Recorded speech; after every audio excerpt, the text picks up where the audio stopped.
Hi everyone, and welcome to Motivating English.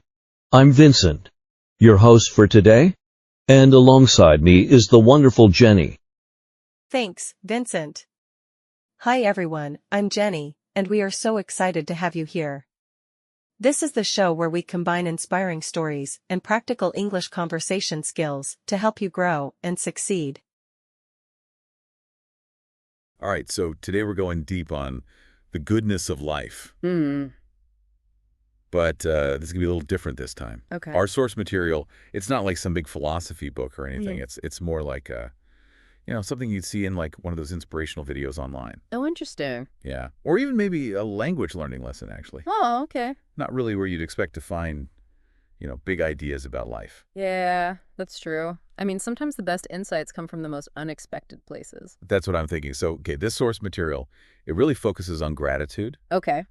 There's this one line, though there is much to be concerned about, there is far, far more for which to be thankful. Almost like it's challenging us to, look on the bright side. Yeah. But is that even possible, Yeah. It feels like everything's kind of a mess. Well, I mean, there's actually research that shows that spending even just a few minutes a day thinking about things you're grateful for can really make a difference in your happiness. Yeah, our brains are kind of wired to focus on the negative, like what's dangerous or what's wrong. That makes sense. But the good news is we can actually train ourselves to see the good stuff too. So it's like a habit we can build. Exactly. It doesn't mean ignoring problems, but it's about making sure we're acknowledging the good things too.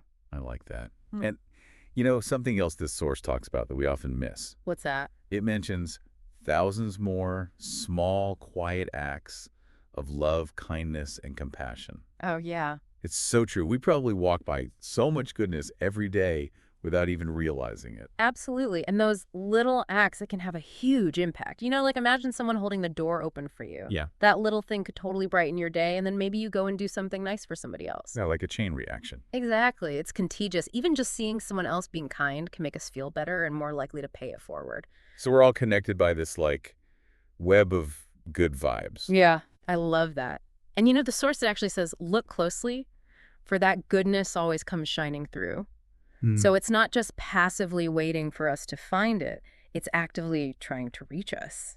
Yeah, it's like it's always there even if we don't see it right away. Right, like those flowers that grow up through cracks in the pavement. Yeah. The source uses these really powerful images too, talking about magnificent vistas and foggy shadows. Oh, yeah. But even in those shadowy times, when things are tough, the goodness is still there. He calls it a priceless treasure. It reminds me of those times when you're going through something really hard and then a total stranger does something kind for you. Yeah. It's like this unexpected burst of light. Maybe those tough times actually make us appreciate the good even more. That's a really interesting point. The source seems to suggest that goodness actually gets stronger when it's faced with challenges. What do you mean? Like, think of it like a muscle. The more you work it, the stronger it gets. Oh, So maybe going through hard times helps us really see the value of even the smallest acts of kindness. because we really need it then. Exactly. The things we might usually take for granted become so much more important. So maybe the foggy shadows aren't actually hiding the goodness. Maybe they're just making it stand out even more. That's a powerful way to look at it. And, the source doesn't just say we should notice the good. It actually tells us to share your good fortune with another. Yeah, there's a real call to action in this. Right. It's not enough to just receive goodness. We have to be a part of creating it too. And it turns out there's actually science behind that. Studies have shown that doing things for others is good for us too. Oh, absolutely. Being generous, whether it's with our time, our money, or just a kind word, it makes us feel happier, less stressed, and gives us a sense of purpose. So it's not just about being a recipient of goodness. It's about being part of that cycle. Exactly. Wow. Okay. So we've talked about how goodness is all around us. It can survive anything, and we can actually make more of it by sharing it with others. It's kind of like we all have this superpower, I like that. But there's one thing I'm still thinking about.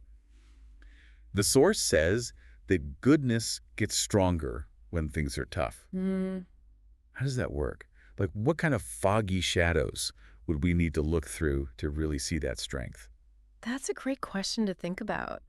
Maybe it's about finding those silver linings in tough situations, or maybe it's about recognizing how much people care about us and step up to help when things are hard. Yeah. Every Everyone's going to find their own answer, I think, but the important thing is to keep looking. Keep searching for that goodness. Because it's always there.